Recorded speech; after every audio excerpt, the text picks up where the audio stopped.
They say culture is king, but then they spend all their time in strategy meetings. I used to think that's how businesses worked. Then I built 3 companies doing the exact opposite. And I can tell you, culture isn't just important, it's the only reason we are still standing. Let me show you what that looks like in real life. I've run businesses through recessions, labor shortages, inflations, and high growth seasons. I can tell you, strategy does matter, but strategy is overrated when your culture is weak. Culture isn't just a feel-good slogan. It's the soil your entire company grows in. Most companies are trying to plant strategic seeds in toxic soil. We flip that around here. We build the soil first. Here's what I mean. Several years ago, we promised the community to build houses at $190,000. And then guess what? COVID happened. And it was impossible to build those houses for that price. But we kept our word and we built that first batch of houses for $190,000 and took a loss. It ended up being a short-term loss that paid bigger dividends because we kept our word, but we had no idea. We decided to keep our word. These are our core values. You see them here on the wall. But the difference here, we actually use them. Every decision, every hire, every meeting comes back to these 5 core values. Let me give you an example of one. Fiercely loyal tribe. That doesn't mean blind loyalty. It means we protect each other, we tell each other the truth, we don't gossip. If you have a problem with someone, you go directly to them first, not around them. That's tribal. And when you build that, people don't leave, they stay. Because they're not working for a paycheck, they're part of something much bigger. Fiercely loyal tribe, thirsty for knowledge, we solve problems, attention to detail, and be humble. This isn't just some corporate wallpaper. These values govern how we move. I once hired someone who didn't have all the technical skills, but they lived our core values. And guess what? Within 3 short months, that person outperformed people that had been with us for over 5 years. Why? Because they fit our culture. And I've also had to let someone go, not because of their performance, it was actually okay, but because they violated our values. If you can't trust someone to protect your culture, it doesn't matter how talented they are. Let me show you what culture looks like around here. Thank you cards to every single person on our team for their birthday and their work anniversary. It may not scale, it may not even be the most efficient, but it builds trust.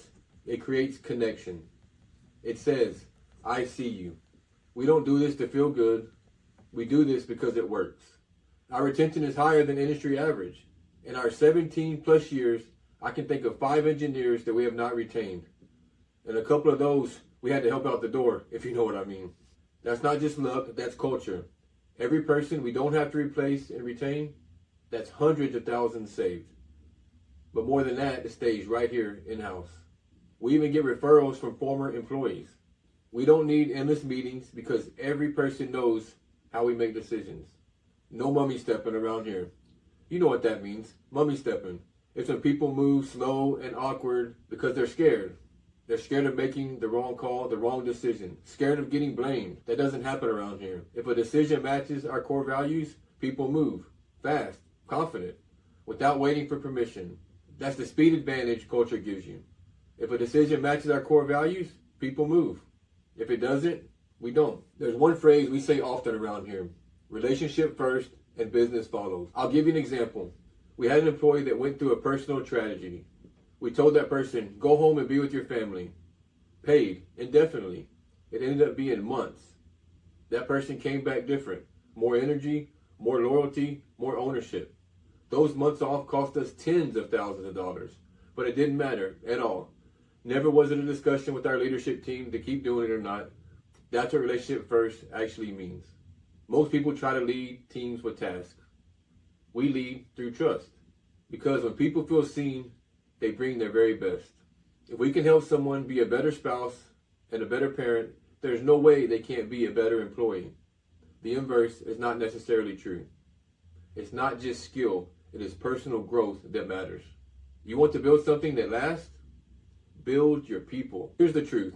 Strategy changes every quarter sometimes, but culture, it compounds.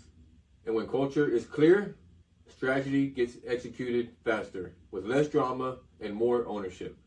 So, if you're a founder or a team leader, stop trying to manage your way to success. You can't strategize your way out of a culture problem, but you can culture your way into a better strategy. Build culture first. That's the real strategy. If this resonates, I built something for you. The Still Standing Starter Kit. Grab it at underdogofficial.com because you don't need better strategy, you need better soil. And remember, I believe in you.